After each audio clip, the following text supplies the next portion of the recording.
Hi, my name is Muhammad Abbas and I'm the founder of Muhammad Abbas Photography. If you really want to improve your photography skills, we welcome you to our educational forum.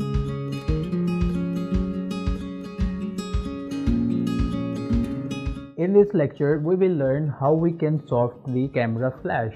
The biggest mistake we make while we are taking pictures with our DSLR camera is to throw the flash direct toward the subject. As we discussed in our previous lectures, the hard light produces the hard shadows. So if we want our subject to look natural, then we have to soft the shadows. In this lecture, I'm going to tell you how you can make your camera flash useful without too much effort. The first trick is you can place your hand in front of your camera flash instead of using it directly. The principle to produce soft shadows is we have to bounce the light back from other surfaces. To follow this principle, so we can bounce the light from ceiling or walls to have very nice details of our subject.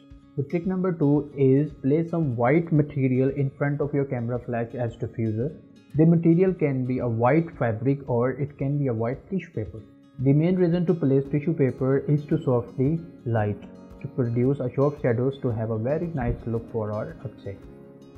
These two tricks don't take you too much time to apply them, but they can produce a lot of difference to your final image.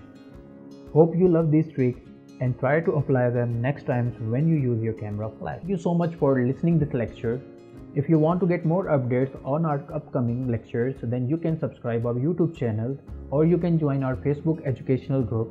The link are shared in the description below. Thank you. See you next time.